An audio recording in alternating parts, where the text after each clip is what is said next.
So we're just going to have a nice red wine tasting here, and hopefully I'm going to show you a few of the things that you need to look for that are going to be an indication either of the origin of the wine or of the quality of the wine. So when we do tastings, there's three different things that we look for. First of all, we observe the colour and see how that affects the wine. Then we think about what we can smell on the wine, the aromas, and then what we can taste on the palate. So the first thing I'm going to do is have a look at the colour of this wine. So the best thing to do is to hold it up against a nice white background and just tilt the glass away from you.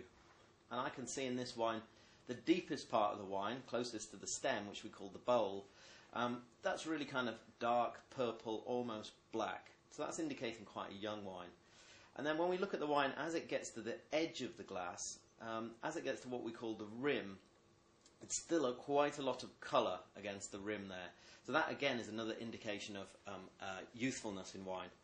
The difference between red and white wine is really the tannins, and tannins are the things that give you that mouthfeel to it, give you that puckering sensation on the inside of the mouth. And they're also the things that add colour to the wine. And what happens over time is the little chains of molecules of tannins start to polymerise and start to form long chains, and they get longer and longer and longer, and eventually they can't be held in solution anymore. So they drop out and they fall to the bottom of the bottle as a deposit. So that's why a red wine, as it gets older, it fades in colour and it forms a deposit. That deposit literally is the colour dropping out of the wine. Give this wine a nice swirl, and then just hold it up to eye level and just wait. And what you'll start to see is forming around the inside of the glass of what we call either tears or legs. So that is glycerol. And wine is made up majority of water plus glycerol plus grape solids. And glycerol is really an indicator of either alcohol or sugar. So if we were to do this with something like a glass of port or a sweet wine that is very high in sugar and very high in alcohol, you would start to see those tears or legs form pretty quickly and start running down the inside of the glass more or less immediately. Now we can see those tears that they are pretty well defined and they're pretty easy to see in the glass. That would indicate to me that that wine is probably a little bit above the normal alcohol. The next thing we're going to do is smell.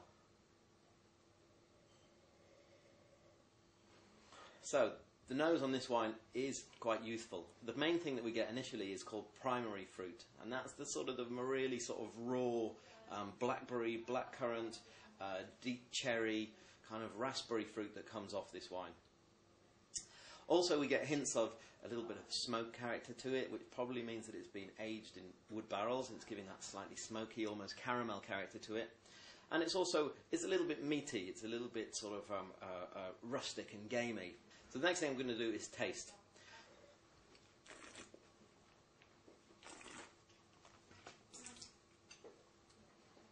So the kind of flavours that I'm getting with this wine are pretty similar to what I got on the nose. So I'm getting lots of that black currant, some black cherry, some raspberry, a little bit of smoke from the barrel aging, a slightly meaty, almost bacony kind of character to it, and also a bit of licorice root just on the back of the palate there. The wine tastes very balanced, meaning that there's a certain amount of tannin, a certain amount of alcohol and acidity, but it's all kind of quite linear. It's not sort of sticking out too much. The alcohol is a little bit higher than normal, but you can't taste it. So it's a very balanced wine. So with this being quite a full-bodied, quite youthful wine, I think you could go with something you could match it food-wise with something quite rich. So a good steak, something maybe like a beef Wellington, maybe something like a good stew, like a daub of beef or venison. So something quite wintry, something quite hearty, quite rustic, sort of big full-bodied flavours would be perfect with this style of wine. So, cheers.